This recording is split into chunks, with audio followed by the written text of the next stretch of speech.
You know what that sound means? It's another episode of Game for a Movie, where we ask, are you game for a movie? We've got a special edition episode for you today. I am Mike, your host. I am joined by Jill, Mitchell, and we have a very special guest, a friend of mine that I've known since high school. Please welcome Mark to the show. Yo.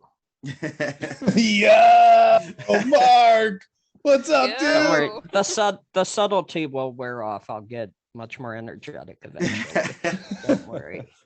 We've got a very special show for you. We are making all of the Oscar predictions. Every single category we are going to pick a winner for. We are also going to tell you what we are drinking. I will get us started from Big Tree Brewing. I have a hazy single hop mosaic IPA called Cool Can. Look at that. It's all. ooh, you just cut out there, so I didn't get to hear what it was called. Oh, it's called Say it Yacht again, Rock. Mike. It's called Yacht Ooh. Rock. Yacht Rock. Yeah. Love Yacht Rock. Because summer can't come soon enough. Loads of late edition and dry hopping for max pleasure. Recycle this can or else. They I like threatened me. that. Wow. Jeez. Where's Full-on threat. the brewery? That's a good question. Big Tree Brewing is in Vermont. Cool. There you go. Wilston, Vermont. Jill, I see you're holding yours up. What do you got there? Well, mine doesn't have any fun things to say on it. But I'm drinking Local 35 from Hog River. This is this may have been featured on the podcast. Hog River is local to me in Hartford, Connecticut. This is an India Pale Ale, so a little different than what I normally drink. It's got some government warnings on the label, and it says that the artwork is by Mount Hook, and you can find them at mounthook.com. Love it. All right.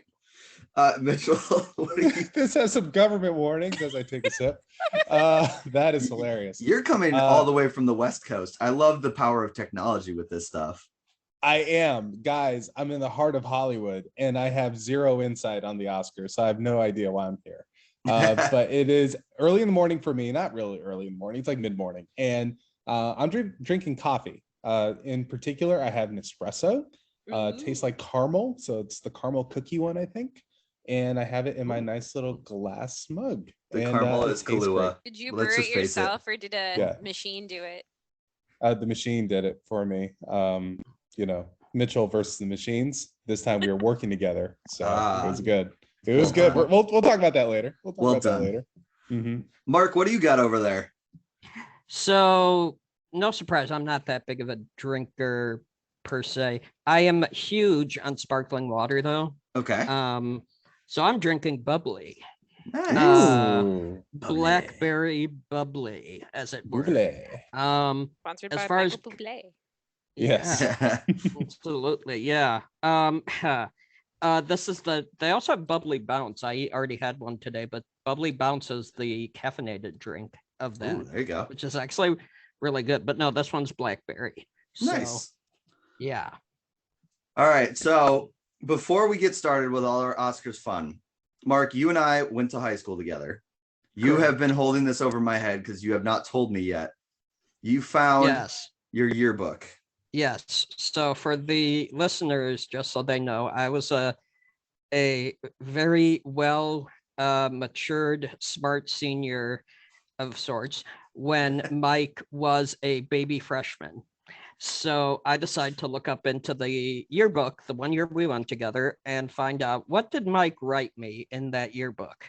And I've been holding him in suspense for weeks now, and I'm I ready. can properly let him know that what he wrote in my yearbook was absolutely nothing. You did not sign my yearbook at all. Oh, I'm a you terrible monster. human being. Twist. Yeah. Wow.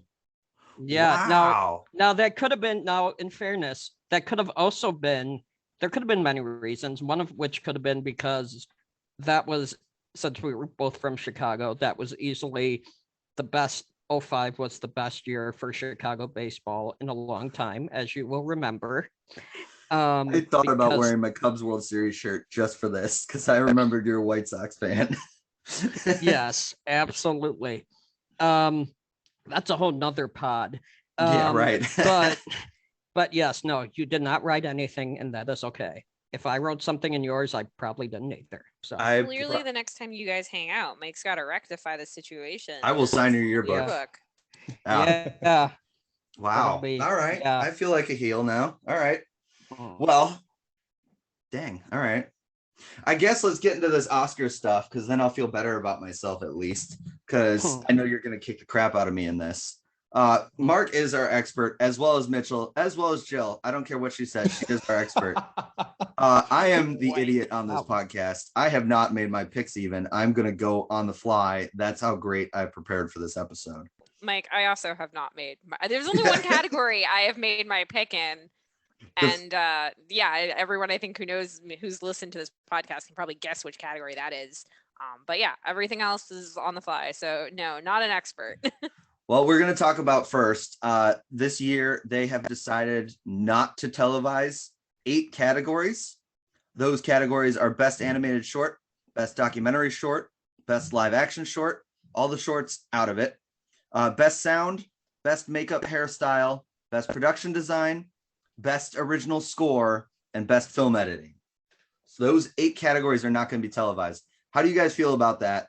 I'm Look, all for the concept of making these very elongated award ceremonies streamlined, but this isn't how you do it. I rather have them dedicate screen time to actually giving awards than stupid skits where people are doing a selfie or someone orders Domino's for the first 3 rows, or any of the little stage celebrity stuff that they do. That can go to the wayside. I don't need to see that. I rather see people getting credit for the work that they've done.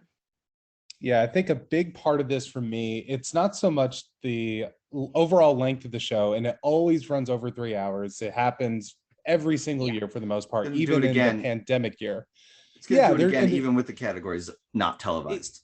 Exactly. And my thing is this, and just thinking of Chicago baseball, I remember watching Game 7 of the 2016 World Series, right? That game went on forever. I was hooked from the first pitch all the way until the Cubs are celebrating on the field. I think it's less about the length and more so about what is happening during the show itself, to Jill's point. So I think it's figuring out ways to breathe some life into the show and frankly, get some more interest into the show beyond the movies that are nominated. Right. The reason why the Oscars ratings have been tanking is they don't nominate movies like Spider-Man No Way Home. And look, for me, Spider-Man No Way Home is not a top 10 movie of the year, but we should celebrate it. Oh my, you see how much money it made? How many people had a great time at the movies for the first time in 2 years because of that thing? Mm-hmm. I don't know. I feel like there are different ways to celebrate movies and accomplishments that go beyond the nominees. And I feel like the Academy has to figure out a way to incorporate that into the show. Mark, what do you got over there? I can tell your gears are turning. So, well, yes, my gears are always turning. No, so yeah, I mean, short answer, yes, it's dumb that they're doing this. The only 3 categories I could see out of the 23 they would want to maybe cut for now would only be the shorts, because those are the ones that most people haven't. I mean, most people haven't seen a lot of the movies, but those are Right. definitely the 3 that most people haven't seen from. But they've been doing a lot of changes with the award show over the years. And I mean, I'm glad they're bringing at least hosts back, because Mhm. the last few years has not been good. Last year, especially with COVID, last year's show was atrocious. I mean, they didn't even end it on Best Picture, and then it was that weird ending and all that. And then another thing too is, we can talk about this when we talk about each of the categories, but each category does still bring something to the table when making a Mhm. movie, Yes. without any doubt. And I haven't heard anyone aside from, I forgot the guy's name, but whoever the president of the Academy is, I haven't heard anyone besides him who has given a really good reason for saying, well, this is why we had to cut them, And then there's the other thing, and I don't know if we talked about this, but I have to bring it up. There's the other change they brought to the Oscars this year, which was the Twitter polling of the Oscar fan favorite, which was, so basically it's already done. with the polling. It was at the beginning of March, and it was you basically could put on your Twitter feed or whatever your favorite Oscar moment or movie moment or movie of 2021. And whoever got the most votes would be saying, hey, you won the Twitter thing at the Oscars, which I think is absolute ludicrousness. Never put people in charge of this. Yeah. Never. Yeah. Never. I mean, now, what was the winning film? they didn't say yet. The only reason I voted a few times was because they did say 3 random people would get to go to the Oscars next year as presenters. I'm like, okay, Oh, nice. I mean, I'd want to go to the Oscars, of course, Yeah. but from what I saw, and I might have it on my phone somewhere, but they had a ranking of like these were the 10 films with the most mentions at one point. So it originally started out as a way of saying, okay, finally we'll give Spider-Man No Way Home its moment in the sun at the Oscars. But there were other ones too that made zero sense to me. There's this one Johnny Depp movie which I'd never heard of at all. Okay. That apparently came out last year where I can't remember the name of it, but he's basically playing an Asian photographer. Great. Good start. We'll just leave it at that. And the Suicide Squad was on there. And most importantly for me, that was on there was Cinderella. The Camilla Cabello Cinderella. Yeah, Amazon. Which I have been, yes, the Amazon Cinderella, which I have been on the record of saying was the worst movie I saw last year. Oh, you didn't bar like it none. when James Corden Mouse was talking about finding new ways to pee? I missed that. I didn't. Guys. I missed that. I also missed. Yes, I also didn't like it when the prince was talking at the ball to all the other guys trying to get rid of the women by starting to sing, "I'm gonna fight him off." It was a good That was mashup, though. Seven Nation Army over X. Yeah, What but a Man. that came out of nowhere. That's actually the best sequence of the film. In my I was opinion. gonna say that's the one thing I do want to watch. Which is just saying something. We could do a whole nother pod on why that movie did not work. Yes, And we I can. saw, It and probably I saw, will be a bad movie episode. Yes, and I saw Dear Evan Hansen too, for that matter. So. Oh my gosh. Did you guys see the editing sequence that went viral a couple weeks ago about like this is why Dear Evan Hansen was an awful movie, and it was just showing an awful sequence that was just poorly edited. Anyway, but maybe it that's just shocked me that, but among other reasons, the editing is also bad. Exactly, that's what it came down to. Yeah. But one thing I do want to bring up, I think the Oscars may have also have unopened a certain amount of unintended consequences with moving these awards off of the actual telecast. And I'm not sure if you all saw, but Jessica Chastain has said that she hasn't made it official, but she is basically threatening she's threatening to not show up in solidarity with her makeup team, who did a lot of work on Tammy Faye, which is the role that she is nominated for. And that is a big red flag because currently Jessica Chastain is the odds-on favorite to win Best Actress. I'm not sure if she's gonna win. Same for makeup too. Yeah, exactly. Makeup is most likely going to win. I think that is the more lock of the two. But then if the biggest deal for the Oscars, you don't have your Best Actress with a speech in the telecast because you moved makeup off of the actual award show, which ultimately hurts the quality of the show. No, wait, did you say that she was missing the entire show? You didn't say she's missing the entire show. I heard she was just missing the red carpet. Oh, okay. I heard she was just missing the red carpet. Jeez, Mitchell. Yeah. I want to say, who even watches the red carpet parts? I guess a lot of people watch that. A lot of people do, watch the show. But yeah, it's one of the well then that threat's a little bit less hollow now, or it's a little bit more hollow than what I thought it was going to be. But she really wanted to make some noise as the odds-on favorite to say, hey, I'm not going to show up to your show. That could be a whole nother thing. Well, I'm not going to show up to the show in honor of solidarity. Yeah. Mike, you weren't invited. Well, that doesn't have anything to do with it. I am in solidarity.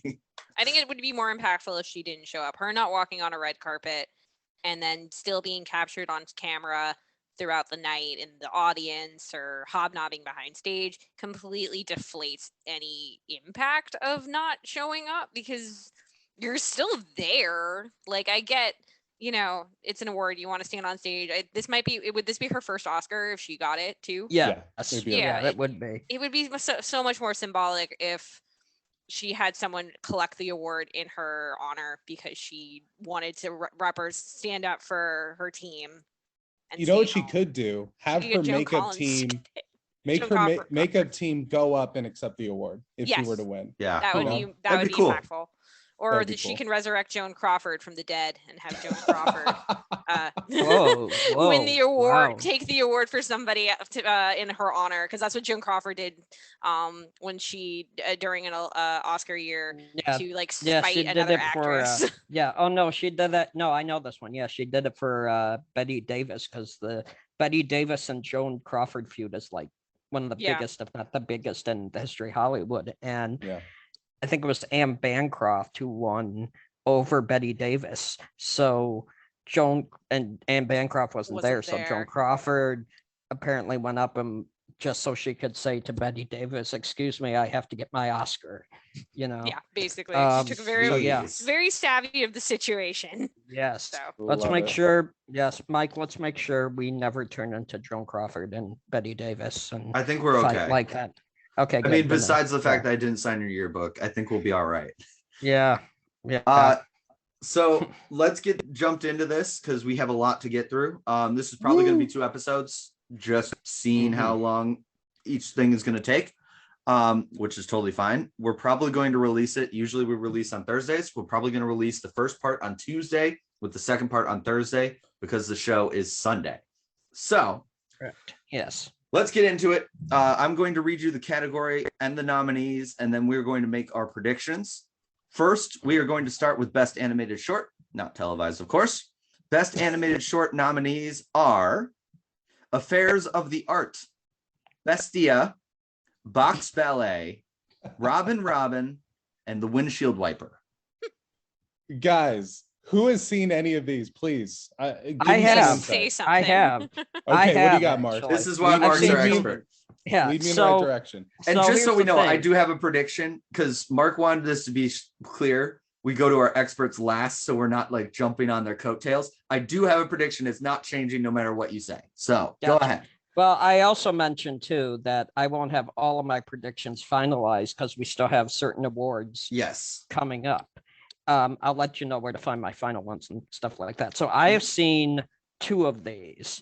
There's actually a way you can see these in theater, which is not easy for me in Chicago because, as Mike knows, parking downtown Chicago is not fun Miserable. or cheap Yeah. cheap for that matter. Yes. So I wouldn't be able to see all of them in time, but some of these I got to see. Some you can see online. The 2 I saw were Affairs of the Art, which was I think through like the New Yorker or something like that. Their Mhm. website. It was bizarre, really like bizarre animated movie. If you have kids, do not let them see that movie at all. I mean, it's like, yeah, anyway. And the other, which I believe is the favorite here, which was a cute one, is on Netflix, which is Robin Robin.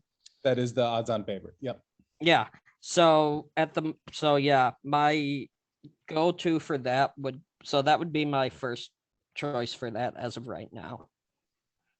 Jill, what do you got? I know nothing about these films, but I like the name Robin because it makes me think of Robin Williams and it makes me think of Kermit's nephew, Robin the Frog. So Robin Robin. Mitchell? I'm gonna go with the Dick Grayson, Tim Drake mashup of Robin Robin as well. So and honestly, right. it's just because of the betting odds. Oh, That it's is the by only Artemis. reason why. Okay. Yeah. Well, I already like it even more because it's by the same production company that does Wallace and Gromit. Oh, no way. So Okay. you Oh, can nice. totally tell I So in. prepared for this. So yeah, Yes. Robin Robin even more so locks in to support stop motion animation. And I'm pretty sure it's across the board. I chose Robin Robin as well for the singular reason of one of the people nominated for Robin Robin has the name Mike. So yeah. One quick thing before we go, I forgot to mention. Mhm. I can't speak for you guys, but for me, when we say like odds on favorites and stuff, I know nothing about betting or Yeah. anything like that. So I don't want people adding me or whatever, saying, how dare you make me lose my car or something like that. Yes. You know. Please do not bet on our picks. We do not claim to win you money. If you're going to a family pool or something like that, that's a different story. But don't like go to Vegas and put the house down on Robin. Yeah. Or do. Everyone was I like, don't know. well, yeah. You're the masters of your own fate, but literally you're the one who chose, not us. So no blaming. Yes, exactly. But everyone thought last year Chadwick Boseman was a shoe in, and then he didn't win. So Right. you know. Yep. Oh yeah. That's a whole other discussion. Yeah, that was just you died. weird. Do you deserve an Oscar? Yeah. But you know, he was a good actor, so I don't want to make it sound like he didn't deserve it. All right. Best documentary short. Here are our nominees. Nominees are Audible, Lead Me Home, The Queen of Basketball, 3 Songs for Benazir, and When We Were Bullies. And I guarantee I'm going to pronounce one of these wrong eventually, so don't judge me. I'm trying to hook on phonics this shit. Mike, I think you said Queen of Basketball, correct? Yes. So, and that is actually my pick. Now, it is the favorite, not a heavy favorite, but is currently the favorite in this category. But the reason why I'm picking it is, one, I've seen it. It is on YouTube. I think it was put up by the New York Times. And this is a short about the first and only woman to be drafted by an NBA team back in the 1960s. So ESPN did some coverage on her story before, but this is now just a documentary treatment. She is so delightful in it. She has now passed away. But in the shooting of this documentary, she was incredible. And Shaquille O'Neal was an executive producer on this project. So I have a lot of rooting interest here. I'm a huge Shaq fan. Queen of Basketball is my pick here. Okay. Is that the only one you saw? Oh yeah. So I'm only going to go with what I know. Okay, gotcha. What about you, Mike? So I'm going Queen of Basketball as well. I've heard of When We Were Bullies, and those were the 2 I was deciding between. The reason I'm going Queen of Basketball, and I just wanted to be clear. I was thinking that before Mitchell said anything, and before you mentioned odds on favorite, anything like that. This is what, the 3rd year in a row something basketball related has been nominated, and I mean, but truthfully, and every single one has won. There's the Kobe one, and then there was there's an animated one from last year there before. Well, that was the Kobe one, the animated. No, I was thinking of a different one. I'd have to look this up. Yeah, but I think I'm I know looking it up. But yes, it's the 3rd one, and it just feels like every single time basketball is in the running, because people can relate to it, and that's the reason why I think it does so well, is because people relate to it and they feel the passion, they feel the everything with it. So that's why when I saw basketball, I was like, all right, this is going to be it. Yeah. So sorry, Joe, was that your? Yeah. I'm going to go against the grain here. I haven't seen any of them, but I did hear about Audible, which follows a Maryland School of the Deaf senior athlete and his teammates' journey to defend a winning streak. I believe it's with football, and they're also dealing with the death of a friend. And you know what? Let's see the basketball film documentary or short streak die. Let's let's do something different. And also, just the story sounded really intriguing. And you know, why not? Yeah. Okay. All right, Mark. So I have seen 4 of these. Jeez. The only one, 3 of them are on Netflix. So, which were the 3 on Netflix were the Audible, Lead Me Home, and 3 Songs for Benazir. The When We Were Bullies, I found out isn't even playing like for the public until after the Oscars, which is never interesting. I like to, but. Yeah, I think I'd probably end up going Queen of Basketball as the odds-on favorite. I did like Audible probably the most out of all of them. And it's interesting for the Lead Me Home because of the subject matter, which talks about the homelessness problem in Los Angeles. Oh, wow.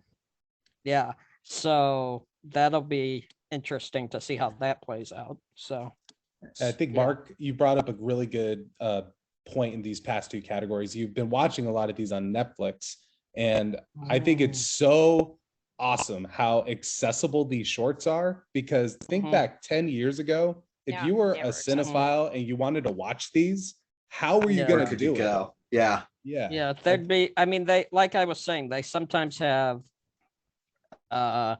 like certain theaters will say, hey, we're playing all the shorts in a row and Yeah, stuff but they'll like only do that. it for like one day. Yeah, usually. and the only other time it's doing anything near me is next weekend, which Right. is when the Oscars are. Yeah, And that helps. when yeah. So Well, and especially for Anyway. somebody like me, I worked weekends up until now. Hey, and so it became I couldn't go to these because you pay for your money and then you have to leave. Like, no, it doesn't work out. Mhm. I probably could have seen it anyway, but yeah, you're right on about where could you see it before Netflix and that kind of stuff. Mhm. That brings us to our final of the shorts categories: best live action short. Here are your nominees. This is going to be said wrong, I can already tell. A la Kachu, Take and Run, The Dress, The Long Goodbye, On My Mind, and Please Hold. I've Yep. got mine right away. Just looking Me at too. these categories. I see Riz Ahmed. I say Riz Ahmed. The Long Goodbye is my pick. I don't know if it's an odds-on favorite. I just saw Riz Ahmed and said yes, because anything that man does, yes. Yeah, Mike, it is the favorite at minus I figured. 225. And that's going to be my pick as well. What's interesting about this movie in particular, or this short film in particular, is that I had heard of, I still haven't seen it. I had Yeah. heard about this movie for 2 years. So I'm Mhm. really curious because I remember this being talked about when Sound of Metal was out last year, Yeah. just like talking about Riz Ahmed. And I'm just curious how the nomination process goes for short films like this, if they had been around for that long. But Right. anyway, I'm making that my pick as well. Mark, I'm sure you have seen it, or at least some of the other nominees. Yeah. Curious what you have to say. Well, actually, that is the only one I've seen because it thankfully is, you can see it right now. It's on YouTube for free. Yeah. And it's also really, really powerful too. It's so yeah. Unless if I get around to seeing the others and seeing it, but it is the odds-on favorite. That's the one that'll be my first, basically almost for sure one I'll say is gonna win is The Long Goodbye. Lock it down. I have not Yeah. heard of any of these, so I will bow down to popular opinion and say The Long Goodbye as well. Although from a quick skim of each of these, The Dress and On My Mind sounds very, very interesting. Particularly On My Mind, which I believe is a Danish film. I'd like to have an opportunity to see that if possible in the near future. I'm looking at the name Kim Magnuson, and I feel like I recognize that from somewhere. But it could just be a familiar name. Okay, One of those pulling up the category I know best. Visual effects. Hey, finally, now Yeah. I can talk with confidence here. I have seen Mhm. 4 of the 5 of these movies. Which is the fifth you haven't seen? Dune. It Oh, never had listen. anything for me. It's just I know everybody says go see Dune and everything like that, and especially that it's on HBO Max. I can just watch it whenever. But literally, it just had no interest at all for me. I think Dune. I'll start with this one. I've seen Well, four. well, Wait, let's read the nominees sorry. first. Said Yes, nominees we'll get first, you to you. You'll go first. Don't worry. So, visual effects category. The nominees are Dune, Free Guy, No Time to Die, Shang-Chi and the Legend of the Ten Rings, and Spider-Man: No Way Home. These categories are all in alphabetical order, I've noticed as well, just in case you're thinking I'm reading it in one way or the other.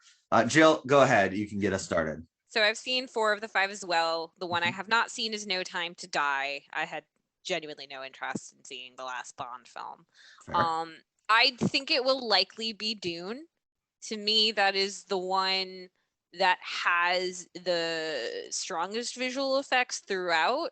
Shang-Chi and Spider-Man were both really great films, particularly with Shang-Chi at the end, it turns into a CGI, bonanza. Yeah. And I'm happy it's nominated. I don't know if it wins, I would be a little eye roll. I think Dune is by far the better film. Free Guy was fine. Same deal. It looks nice, but the whole film has a lot of visual effects, and by the end, you kind of start to see the chips in the paint. Yeah. But Dune looks consistently great throughout, all the way. So in my order, No Time to Die is 5th out of 5. And not for any reason, like it was a good movie, but there's just barely any real visual effects. Like, yeah, there's some, of course, but for the most part, they went with practical stuff. So it's not like it's a bunch of CGI fight scenes or anything like that, that kind of thing.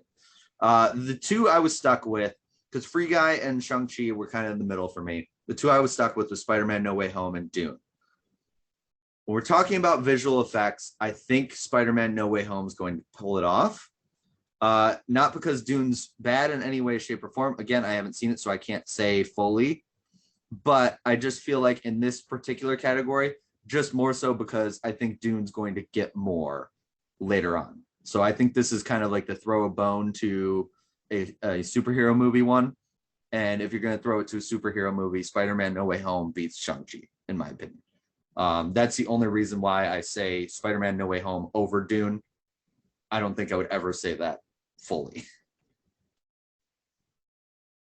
Yeah. So, Mike, I'm with you there. I'm not going to pick Spider-Man No Way Home. It's my number 2. I'm going to go with Dune. Okay. And I'll say this, having watched Dune in a theater, blown away by it. Really blown away by the quality of the visuals. And Denis Villeneuve, I know he's not technically someone nominated in this category, but he has a strong hold on visuals overall. Whether you're talking about Blade Runner, whether you're talking about Arrival, this guy has a really good sense of scale. And I think that is one of the biggest parts of the visual effects for Dune. And I was just blown away by it. So that is by far my favorite of these 5 when it comes to visual effects. So that's going to be my pick. Nice. Mark? Yeah, I won't beat around the bush too much here. I have seen all 5, but Dune is gonna win this. It has to. There's that movie in theaters was just mind blowing, and also interesting thing too, kind of going up against Shang-Chi and Spider-Man. Sadly, of all movies in the MCU nominated in visual effects, none of them have won. Wow. Okay. Consistently. Yeah. Okay. Well, I'm ready to eat crow on this one. Yeah. Again, So, it's tough because like I haven't seen Dune, and it's my own doing. It's my own Duning. I was gonna say that, you bastard. I was gonna let him say it because I was just like, do I really want to bite that? No, not really. I'm good. I wanted to bite it. I wanted to bite the bullet on that one. Yeah. So that's it led to my own Dune. I'm going to take a second, though, to acknowledge a film that was not nominated, and maybe visual effects isn't the exact category that it would have been represented in, but it wasn't nominated for anything, and that's The Green Knight. I knew you were going to say that. That is... I was thinking it should be in here. That is one of the few movies I missed last year. I still have to see that. Saw that in a theater, and it was fantastic. I'm very disappointed it didn't get nominated for anything it would have been eligible for, including actor, director, original story, original screenplay, things like that. It should have at least gotten some recognition. I think it's really unfair. And what's strange is that I feel like 5, 6, 10 years ago, that film would have been nominated because it was so weird and different. And now it didn't happen at all. And having not seen The Green Knight either, I would 100% put it in over No Time to Die and have a harder choice overall. Yes. Yeah. Well, yeah, and that also has to do with. Well, no, sorry, I was just gonna say it also has to do with for us who are not in Hollywood or in the business, I should say, because I know Mitch is living Yeah. out there. Throw your But- rock at the Hollywood sign from there. Yeah. Yeah. But no, the other thing that we tend to miss out a lot on is all the promoting that is done, Mhm. because there'll be a lot of that going on. And so maybe they just didn't promote the Green Knight. Maybe they did. I don't know. So anyway. That's fair. They No, didn't want that's it totally to be fair. their cash cow, or they didn't want to put the financial power behind its Oscar nomination campaign. Yeah, so a little bit behind the curtain here. This is an A24 movie, so Mhm. a smaller production house, but they've had success. See Moonlight. Yep. But See the Moonlight. the one film. So basically, they have an Oscar budget really for one movie every year, and this Yeah. year it was Tragedy of Macbeth. Got So it. they put their chips in that corner. However, I definitely agree with Jill. Really love the Green Knight. I think Dev Patel delivered an amazing performance in it. And the visuals, and I would have to look at the budget. I'm sure it's not nearly as high as something as Dune or Spider-Man. I thought Mhm. the visuals are incredible, Yes. especially against a smaller budget. Right. I think that film utilized a lot of practical effects as well, specifically for the titular Green Knight. But there are some really fantastic landscape shots that probably were touched up with, maybe not CGI per se, but computer visual effects to make them happen. And it, like I said, it's a shame that it wasn't nominated for at least something. Right. All right, we move now to non-televised category, Best Sound. Nominees are Belfast, Dune, No Time to Die, The Power of the Dog, and West Side Story. So glad that sorry, I'm just going to say No. one of the main things they did that made me happy, at least, is they combined the sound categories, because I Mhm. know there's a difference apparently between sound editing and sound mixing. I don't know anyone who knows that, what those are. So Makes it that easier, at least yeah. makes it easier. Yeah, Well, would mixing be the one that makes the actual sound, and then editing would be sure. what actually where you layer it into the film? And I think I only have a sense of that because I've watched so many behind the scenes stuff for like the Lord of the Rings and the Hobbits. So like watching them like crush pieces of metal or stamp things on Yeah. the ground, that would be the mixing. And then the editing is like figuring out like when a fist connects with someone's armor, what this sound when it Maybe. should come together. That's my not official explanation. Yeah. Well, So either who's way, got a they prediction made it. here? Big Nate, I got one. Go What- for it. Mike. What is it, Mike? West Side Story. Why? I was They're gonna doing a say musical. a musical has to stand out here. Yes. But I want you to talk about more before I give my pick. Oh, I'll give you why. West Side Story, I've heard, is beautifully edited, as well as if you can make what's his name sound good. Ansel Elgort. Yeah, Ansel Elgort, Baby Driver. Baby Driver. If you can make him sound good in a singing role, you deserve all the Oscars. Because I'll be honest, I don't think he can sing. There you go, hot take. I've heard that. No, I'm with you. He's more of a dancer. I would Yes. say like that's. Oh where yeah, his he can talent move. is He here. can. Yeah. And yeah, he can put the moves on people. Yeah. Oh, don't do that. Don't do that. All right. What? Was that That's words? a bad joke. Was that English? Yeah. Yeah, Oh, so West Side Story is my pick. I have seen two of these actual movies, which is No Time to Die and Power of the Dog. Power of the Dog was great, but I don't think necessarily sound for I also this. feel like it's gonna win a lot of other categories. so Yeah, this would which be we one where it we may doesn't be need to spoilers ahead for that, but No Time to Die, I mean, like you have to do the shooting and everything like that, and like sound effects, it's good. But I don't know. For me, West Side Story, the musical aspect. I'm sure Belfast and Dune are beautiful on that. I'm gonna say it's Dune for me, Okay. primarily because that's the only one of the 5 here that I've seen. But the sound in there does sound it, for lack of a better word, it sounds amazing. It sounds real. Things have weight to them. Ships make the sounds that you would imagine they would in different environments because there is some planetary travel.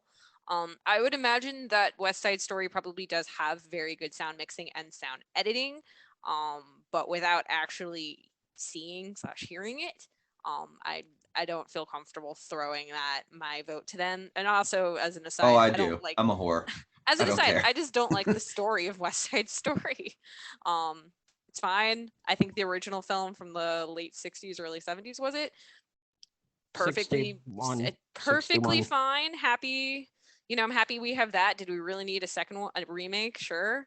Love to see the remake of Jesus Christ Superstar whenever that comes out. But yeah, for me it's Dune. West Side Story is like one of my favorite musicals. You just shot me in the I heart. just don't like Romeo and Juliet narratives. I just am bored and tired, and there's nothing there. Like, I've heard the performances are good, the dancing looks amazing. Looks But like Jill, it's what? When you're a jet all the way. It looks like it's filmed beautifully, but it's just not my favorite musical. I saw a live production of My Fair Lady 2 weeks ago for like $30. Same. And I definitely don't like that musical, but No. $30 to see a live stage production of that, I'll cross it off the list. But Yeah, I had never throw seen My my Fair money. Lady, and we decided to go last minute. No, I'm with you on that. Yeah, and really good production. If anyone likes musicals out there, the 2018 revival of My Fair Lady is quite good. Mark, I'll let you go, and then I was just gonna say, who wants to sound off? Oh, I have shit. to well, I have to oh wow, I just got that. Sorry. I'm still kind of trying to process not liking My Fair Lady, which is It's very sexist. Okay, it's still but okay, again, another podcast. But She you ended should up with know, the wrong guy.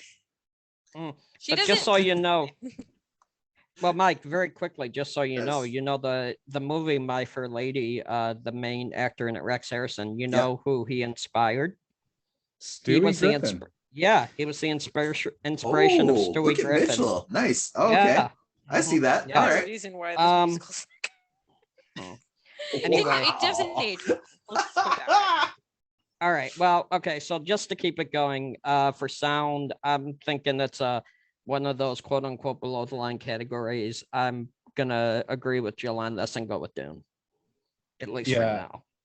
It just like as a final thing, I think there's one particular moment in Dune that sold me on why it should win best sound here. And Jill, Mark, you've seen it too, right? You've seen Dune. Absolutely, yeah.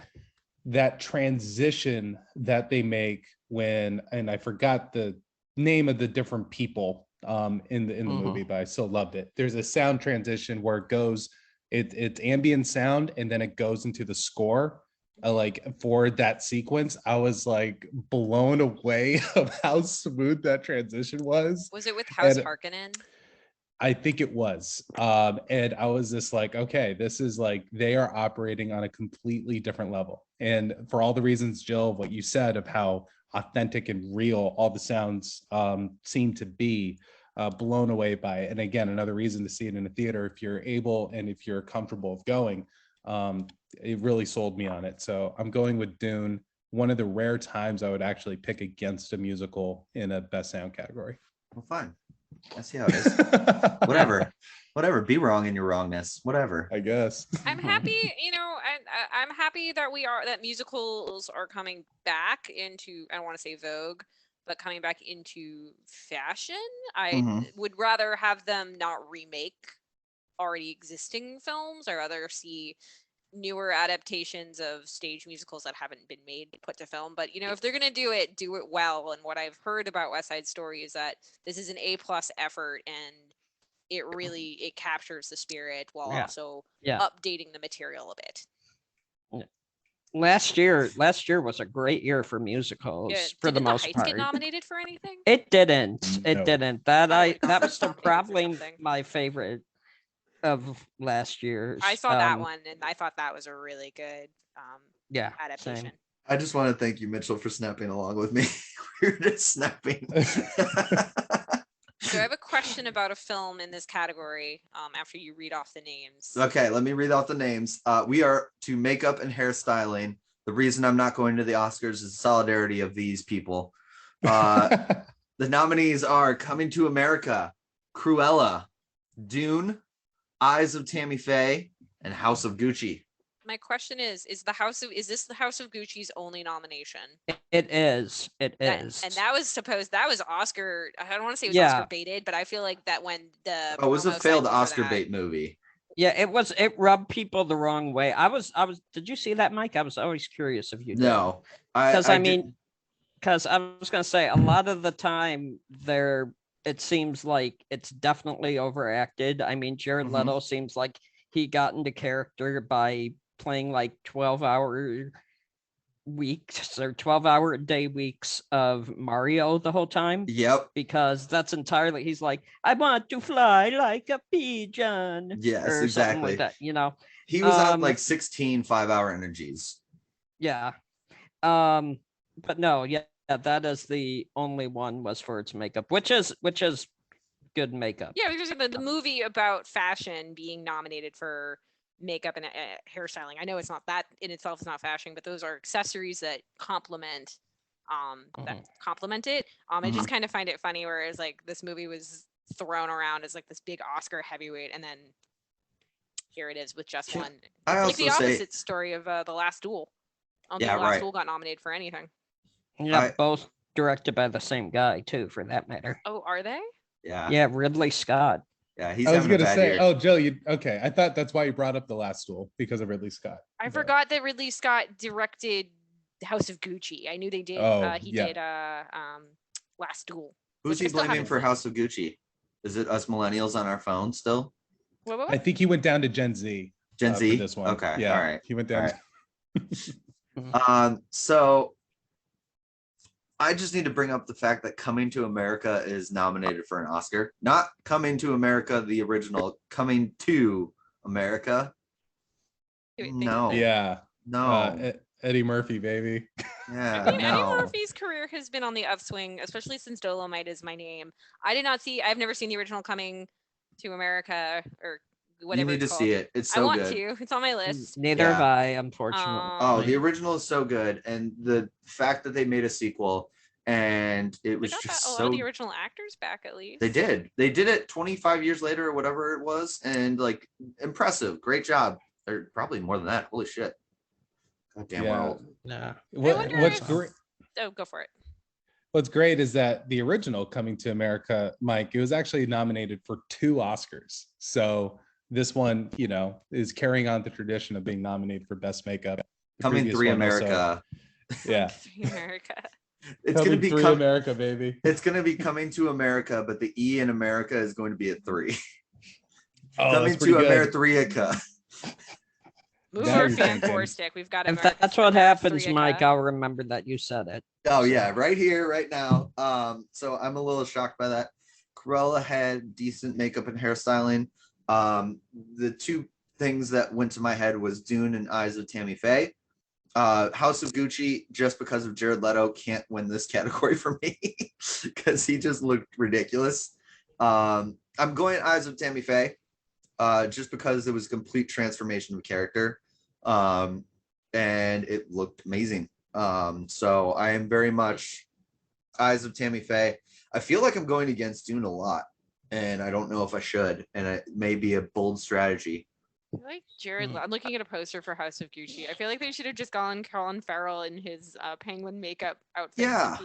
to stand in for Jared Leto. They don't look at all the same, but they kind of do. Just like the full body facial transformation. I'm gonna give my vote to Dune again with hairstyle and makeup.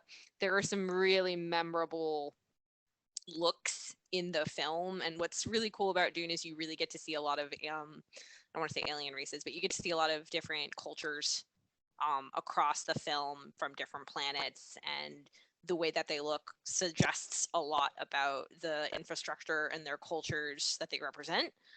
I'll give a nod to Cruella. I have not actually seen it, but the fashion and the hair and the makeup all look really, really fantastic. I believe it takes place in the 80s. And if Cruella from here on out is going to be known as this like renegade fashion icon who sticks it to Emma Thompson, look good while doing it, and I think they do. who has a fear of Dalmatians because they killed her mom. Yeah, well, well, actually, not her real mom. Emma Thompson's Cruella's actual- Spoilers. Come on, man. Come Movie's on, made. Jillian. What's happening? Wow. All right, who's I can't come up with a pun for this one. Who's Who's on deck? I'll make up for last time here. So I'm God gonna damn it. go. You're gonna do Coming to America? No. I'm gonna go with the Eyes of Tammy Faye. And I'm gonna bring this up for a number of different categories as we discuss this. Oscars are won by narratives. And what I mean by that is in this category in particular, the entire Academy is voting on these awards. It's not just the guilds at this point. So when it comes to best makeup and hairstyling, if everyone gets a vote, what is going to drive people to vote for any of these 5 in particular? The Eyes of Tammy Faye has this narrative now because of Jessica Chastain saying what she said of skipping the red carpet. So I think people are going to show their support and maybe lend their vote to the Eyes of Tammy Faye. Oscar nominate or the Oscar voting final window started on Thursday. I believe it ends tomorrow. So now is the right time to have that narrative come out. So I'm going to go with the Eyes of Tammy Faye. And to Jill's point about Cruella, I think they're going to get their Oscar in another category that we'll get to later. I'm with you on that because I think I know where you're going with this. Mark, Yeah. hair is standing on edge. Let's go. So yeah, I'm actually just looking it up. We are recording this on a Saturday, Mitch, and it actually, from what I see, I could be wrong. Oscar voting actually goes until Tuesday, I believe. Oh, Tuesday. Wow. Okay, So cool. there's stuff. Yeah. Yeah, so they still have time with that. I'm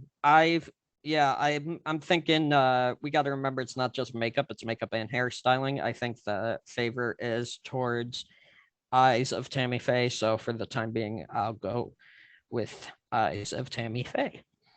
Eyes of I Tammy think I Faye. know what category you were referring to for Cruella.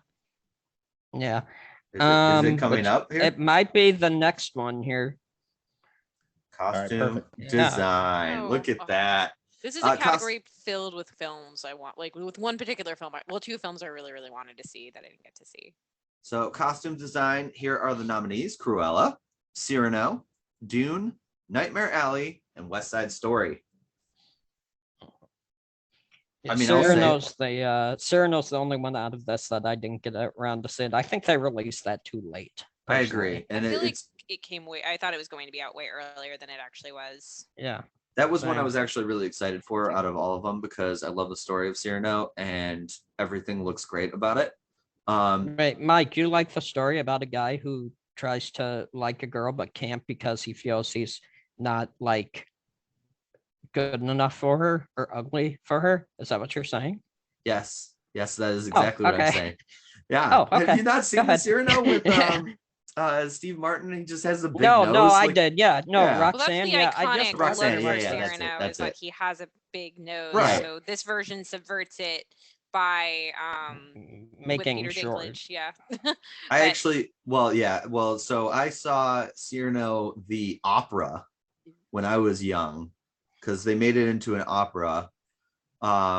And I loved it. I absolutely loved it. So I do actually really enjoy that storyline. So I do want to see it. But that's not my winner. I think a lot of people are going to choose the same because Mitchell already alluded to it. Cruella. I think it's just the costume design. I was gonna go Nightmare Alley. No, just wanna kidding. see. Cruella for sure. Yeah, Cruella. Cruella. Nightmare Alley looked. I need to see it. It looks like it could be a contender. Cruella will probably win it, but I'm actually gonna broken record. I'm gonna throw it at Dune once again.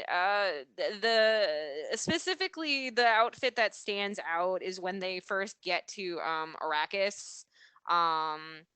Paul's mother is wearing this really intricate dress that is also supposed to be like respectful to the cultures on Arrakis, and it looks amazing. And she's got like handmaids holding the train of it. And it's just, yeah, I don't know how long it took them to make the fashions in there, including like the armor that we see, but it all looks very real. Like you could find that in the 50 60 years in the future in a post-apocalyptic world, who knows. But I could see Cruella winning this if it's going to win anything. Yeah, I think it's gonna come down between those two. Yeah. Mhm. I think another thing too is I'm saying Corella will as well. But another thing too, and we got to bring this up about Dune, is that um it's really Dune Part 1. Yep. So Right. there's really a second one coming out. So there could be a kind of thing where people might do something like they did with the original Lord of the Rings trilogy, where they nominated the first two, they didn't win, but then in the third one, the third one won like everything Cleaned it was house. nominated Yeah, it's for. worked. Yeah. Yeah. I don't know if So Return of the King is the of the original trilogy is the one that really should have been the one that took home Return of Best the Picture. King goes Should have on been 40 minutes Fellowship. too long. It should have been Fellowship or my dark horse pick, Two Towers, but Fellowship probably should have been the one that won Best Picture. But I think Mark makes a really good point that we know there's part 2 coming. So for all we know, Dune might whiff a lot of awards this year with the logic of the Academy saying, well, they'll make another one. There's probably very little room. There's probably little doubt that it's going to be bad. It's going to probably be very, very good. oh yeah. So unless it tanks, we'll give the best director, we'll give best picture, or we'll see what comes out. But So they you're might saying be Idiot just- Mike has a chance with all his anti-Dune votes? well, maybe only because I could see that being the logic that they think the next one will be equally good and will have enough of a reason to issue out the awards then. Okay. But it would also look egg on their face if for some whatever reason the wheels come off the apple cart and it isn't as successful. Okay. All right. So it sounds like we are moving on to production design. Production design nominees are Dune, Nightmare Alley, Power of the Dog, Tragedy of Macbeth, and West Side Story. Yeah, I'm going to go Dune here. And to everything that Joe was saying about the costumes, I'm giving the slight edge to Corella in that category, but you could also say the same thing about the production design. This world feels so lived in just the best possible way. And frankly, it has a lot of different scenes and scenarios. It also makes the desert setting look beautiful, which I haven't really seen done that well since Mad Max Fury Road. So I'm going to go with Dune here. And it is the favorite, not a heavy favorite, but it is the favorite in this category. I'm really actually, as soon as this popped up, I'm like, you know what? I'm not even sure if I definitely don't have a for sure one on this, because part of me is saying Doom, but at the same time, I think it's really close with Nightmare Alley, because not to get too far ahead, but Nightmare Alley, I don't see it having a chance of winning much of anything else entirely going forward with its nominations. So it's really between those two for me. I don't think I have a for sure answer as of yet. People will have to wait until I type it out on my site later. So it's funny you bring up Nightmare Alley as your second choice. I was stuck between Dune and Tragedy of Macbeth because of the production design for that one. I'm actually going with Dune. Shocking. I know I've been against it this whole time, but I'm going with Dune on this one. The whole design of it, from the opening trailer, like I've said, it is not a movie for me. It's never had my attention because it just was not a story I cared about. But seeing the opening trailer was enough where I was like, this world looks beautiful. This world looks amazing. I'm kind of interested in it. The fact that it got me that much was enough for me to say, I think Dune is going to take production design. I wouldn't be surprised if it does. I'm actually going to give it to my vote to Nightmare Alley. I agree with Mark. I don't think it's really going to win much else. I also know that there was kind of like mixed reviews on it, but Del Toro films always look incredibly distinct and polished, and there wasn't any other films that really looked like Nightmare Alley this year. There's also no other films that looked like Dune this year, but Yeah, it's already right. it's probably definitely going to win at least a couple things. So I'll throw Nightmare Alley one little Oscar bone. I'll also say there's on. nothing that looks like Tragedy of Macbeth this year either. True, Mm. but I didn't see as much promotional things the way that I saw Nightmare Alley, and I really, really, really wanted to see Nightmare Alley. Fair. So that's the one I've been exposed to the most. I Hulu also and would say HBO that West Side Max. Story. Yeah, I just never got around. I just couldn't get I there. know, That's no, weird. I get it because Claire and I have been for 2 weeks saying we are going to watch it and still haven't. I think And West you Side watch Story also. Hellraiser instead. I did watch apparently. Hellraiser instead. Not bad. Yeah, I we'll think talk West Side about Story that later. also should get a nod of recognition for production. That Mhm. movie looks really bright and colorful and distinct as well. Okay. Yeah, it's I would almost, I think because of those reasons, I'm gonna give that more credit to the cinematography on West Side Story. Nightmare Alley, just one more, and again, that's not my choice here, but something historically that helps in this category. It's a period piece, right? It's set in the 40s, so it's very showy when Yeah. it comes to the production design that they're able to put out there.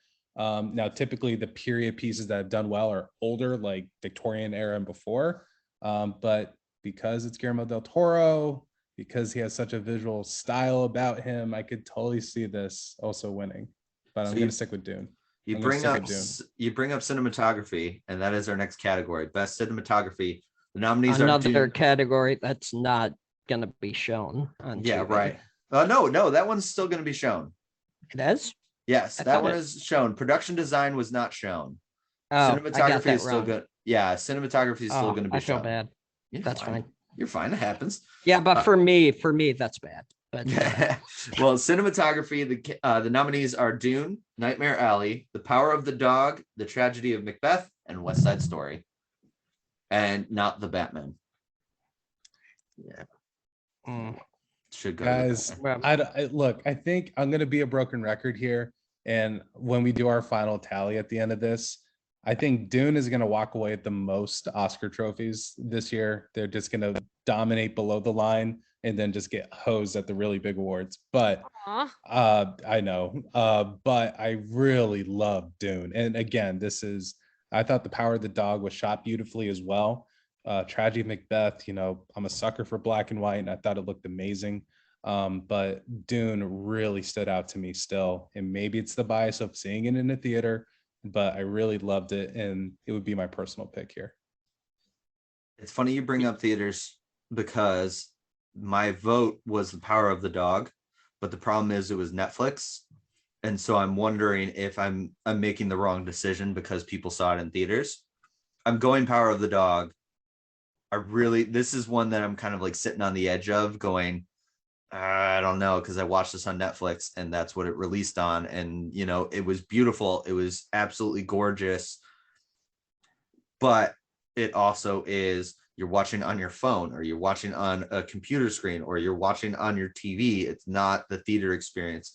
So I'm wondering with that one, I'm going to say Power of the Dog with a huge asterisk, but I'm going to defend Power of the Dog. I'm kind of in the same boat as Mike, except between those two, like production design, I'm on the fence. I guess for production design, I would say Dune at the moment. Now, I'll probably say the same for cinematography as well for now. But, Power of the Dog, I remember watching, I was watching it with my mom, which is, by the way, one of the weirder movies you can watch with your mom. Don't do it. Yeah, I didn't realize what that movie was about until Yeah. we were watching. I was just like, oh, it's supposed to be awards consideration wise, and Benedict Right. Cumberbatch's supposed to be really good. I started watching it. I'm like, this is one of the weirdest movies I chose to watch with my mom. Yeah. Especially, anyway, but I do remember turning to her and being like, I really wish this was in the theater because the way it looks is just stunning, just absolutely stunning. So yeah, Definitely. So I'd say for now it's Dune, but I could switch at the last second to Power of the Dog. Yeah. I don't know. Does it really need to be said? The only one that I've seen of these is Dune, and Mitchell really summed it up well. So my pick would be towards Dune. I think West Side Story and The Tragedy of Macbeth should be acknowledged for how great they look. I think all of these are worthy films. If one wins over the other, there will be no upsets or disappointments. But I do think Dune will likely clinch it. Okay. But I could see the power of the dog kind of coming up from behind and taking it. And I think it would be a bit of an unexpected win for the power of the dog in this one, because I think it's going to swing, the Oscar votes are going to swing very well into its favor for other nominations. So. Okay. All right. We move on to Best Original Song, which I can't find because I can't read the stuff. Where is Best We Original went Song? over it There like it is. twice. Music. Sorry, it's Mhm. listed as Music Original Song. That's what was confusing me. I was looking for Original Song. So Music Original Song nominees are Be Alive from King Richard, Dos Aruguitas from Encanto, Down to Joy from Belfast, No Time to Die from No Time to Die, and Somehow You Do from 4 Good Days. What the fuck is that? It's going to go to Encanto. So here's the thing. First off, the Somehow You Do, the reason that probably got nominated, because that's definitely a movie I've not seen or really heard of until the Oscars, is because of who did the music and lyrics, is Diane Warren. Yeah. Who has been nominated. She has been nominated like somewhere in the double digits now, like 13 times or something, and still has not won. And sadly, I think that's probably going to be the case this year too, but I'll let you guys Well, I'm first. just looking at the names on this thing. So Original Song always has big names and everything like that. But all right, Be Alive is Dixon and Beyonce. Dos Oruguitas, maybe I did better that time, probably not, but that's Lin-Manuel Miranda. Down to Joy from Van Morrison, No Time to Die, Billie Eilish and Phineas O'Connell, and then Somehow You Do by Diane Warren. No Time to Die. I don't think I've actually heard that Bond theme versus like when Skyfall happened, you couldn't escape it. Yes. Skyfall was everywhere, and it's a really good song, so it helped. Yeah. No Time to Die also came out way before the film came out because you didn't have to wait.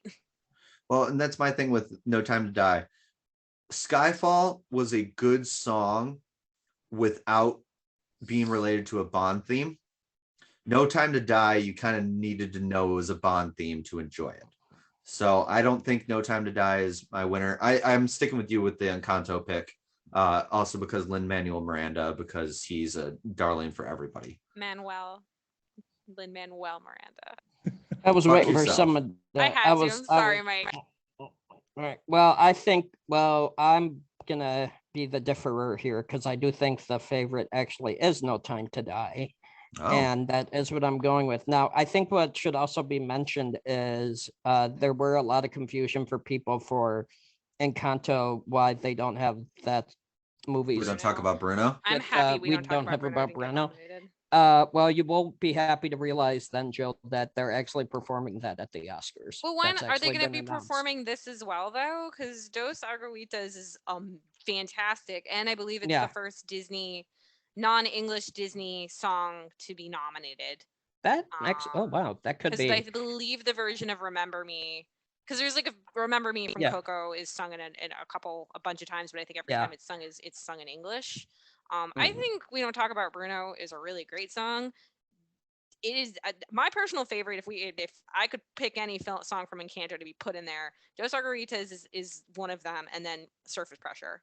I think this is the better song. Well, the thing is people got to realize is that they only are allowed, I think, to pick one song per movie. Because like back in the 90s, when you had the Lion King and Aladdin and stuff like that, you would get like 3 of the 5 nominees would all come from the same movie. So I think they just basically wanted to make sure every movie had a chance in a sense. So and then when Lin-Manuel Miranda submitted Dos Oruguitas, which I thought I would get better than Mike, and I guess I didn't. Nope. But that I believe happened not long before We Don't Talk About Bruno became this big viral sensation that it became. That makes sense. And even then, I think he ended up defending it, saying it was a much more heartfelt part to the movie than We Don't Talk About Bruno. But nevertheless, I still don't think it's going to win. I still think it's going to go to No Time to Die. Yeah, guys, this is one of the tougher categories for me. I keep going back and forth between No Time to Die and Dos Oruguitas, and it's for two reasons, and frankly, it has nothing to do with the songs themselves. I think a potential win for Billie Eilish at the Oscars, it could be a way for the Academy to say, "Hey, Gen Z, we see you. we gave Billie Eilish a trophy."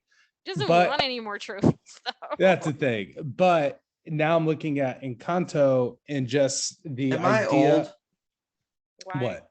I'm not Why? a Billie Eilish fan. Am I old? Oh, her happy. I don't like her for her the album she did that like blew her up, but happier now or whatever it's called. That's a really great album. So Yeah, like the I new like one- the the new song one I like NBA, but everything else I'm just kind of like meh about. Am I Billy old? Bossa Nova is a great song. Okay. I think her and Phineas make a good pair, and Yeah. I Phineas. really love the production. Okay. But I'll say this: I think I'm ultimately gonna go with Encanto here, Dos Arguitas, and it's because of one. I think that soundtrack in general is inescapable at this point, and that's going to be on the mind of a lot of voters, especially parent voters. And also, this as to I forgot who brought it up, but the idea of representation in Spanish-speaking households. Now you have a really, really big nomination here. I think that's a big deal as the Academy has expanded its roster of who is included in the Academy, and it has gotten more international. So I'm gonna go with Dos Arguitas here.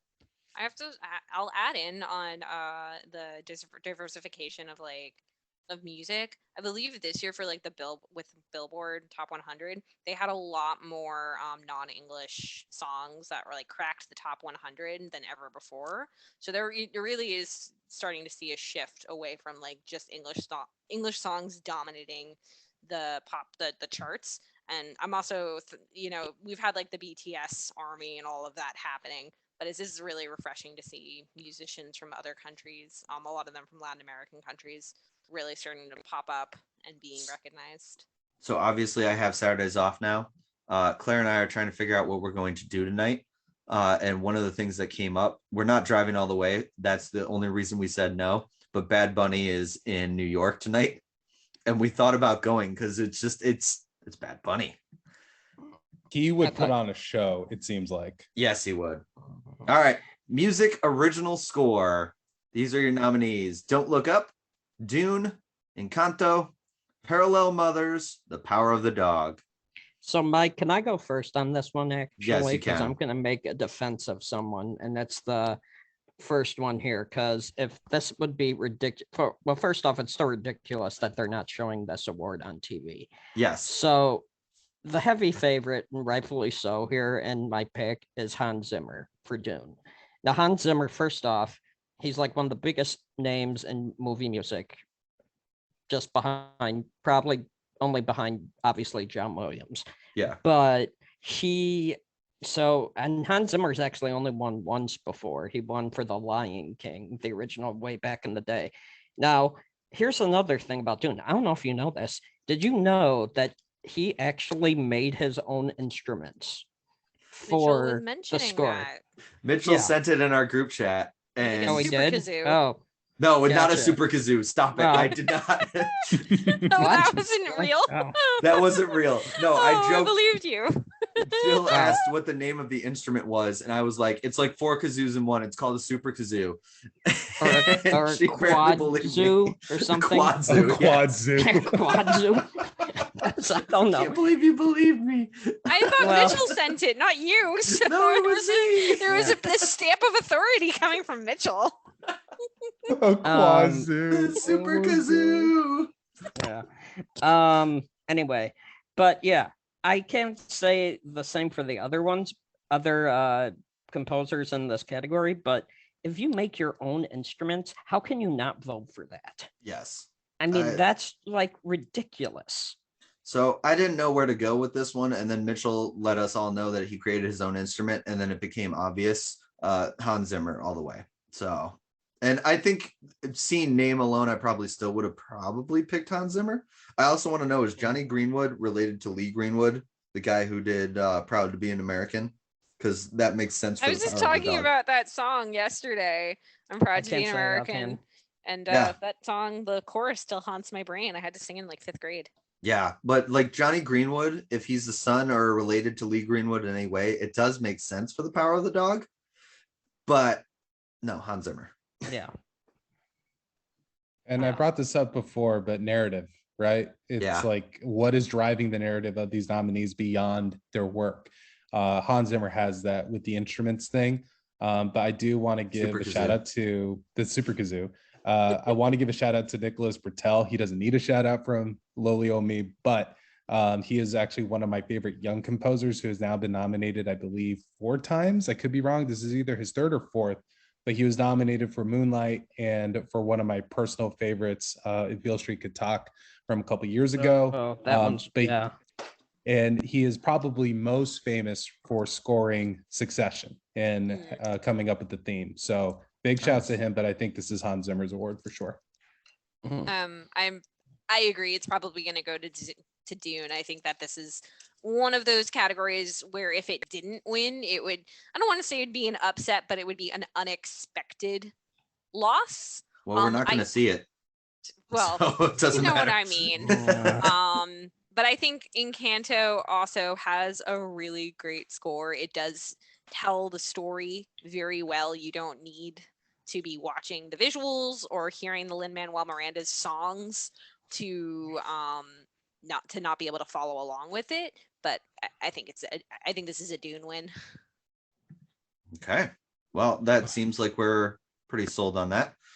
Best film editing. So film editing. We've got Don't Look Up, Dune, King Richard, Power of the Dog, and Tick, Tick, Boom. I'll start. Dune will probably win this one. I have seen that, and I've seen Tick, Tick, Boom.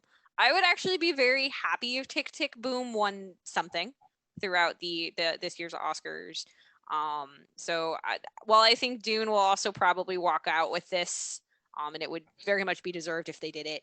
I think Tick, Tick, Boom should be a contender. But once again, that's just because I happen to have seen both of those films. So Tick, Tick, Boom with the little asterisk saying it's probably going to Dune anyway.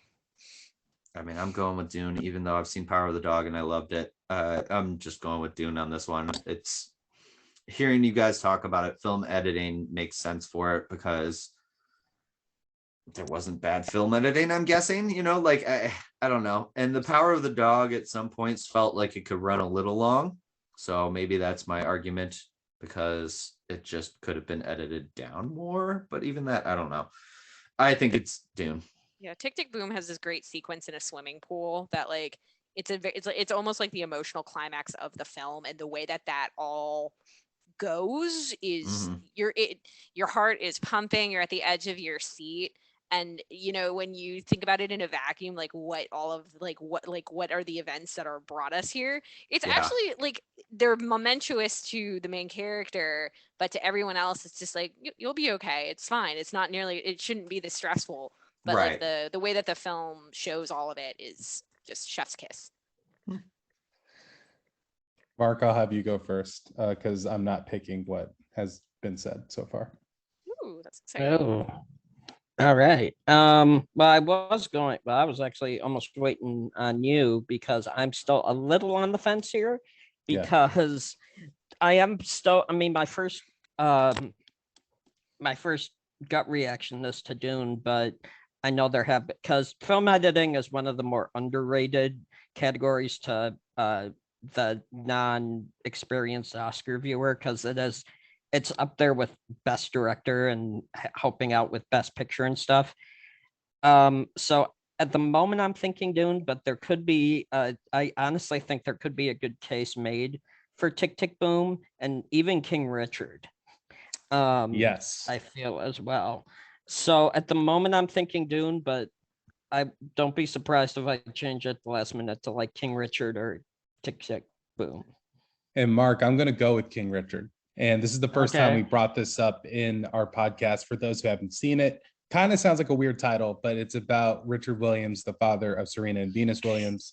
And editing doesn't necessarily come to mind when you watch that movie because of, frankly, how kind of straightforward it is. There is some subtleties to it and how they put together a sequence, but it's not exactly showy like Dune or like Tick, Tick, Boom. And it doesn't really drive as much tension as something as Power of the Dog. But what it does have is it won the Ace Eddie Award, which is like the editing Oscars. It won the basically the comp for Best Picture there. So and that was considered a huge momentum swing. So those in the editing guild voted for King Richard, and I think it's because the editor, who has kind of had like a little press tour going on, has really been touted as one of the key factors in how this movie came out so well. She actually said some of the scenes that she had received were not usable and that they should be redone, and they were. And there's one in particular scene where Will Smith as Richard is talking to a young Serena Williams and how she's going to be the best in the world. That spoilers, that was going to take place at their home. She didn't like it. She's like, hey, we need to redo this. And it sounds like a director decision, but her having that much influence and that particular scene having such a big payoff in the movie, I don't know. I think it shows that the editor can go beyond just being in the edit bay and actually calling the shots. So I'm going to go with King Richard here. I like that we're saying spoilers and saying spoilers, Serena would become the greatest in the world. And I'm like, I think I don't even watch tennis. I think I know that. So, yes. Yeah. For those who have not followed tennis at all in 20 years. Yeah, right. My bad. Yeah. Sorry. Well, so that'll do it for us that are not attending the Oscars because of our beloved makeup and hairstyling people. We stand in solidarity with you. Because of the omission of original score. That's why I'm not watching the Oscars. Well, Oh, Jill stands with solidarity too. I have to watch it. It's on my birthday. Oh, we're watching, but we're just not Yeah. showing up. I'm not Yeah. watching. Yeah, take that, I'm at a Academy. bridal shower the next day, or the day of. So I Okay. ain't watching. Well, that'll do it for this episode of Game for a Movie. We'll see you next time.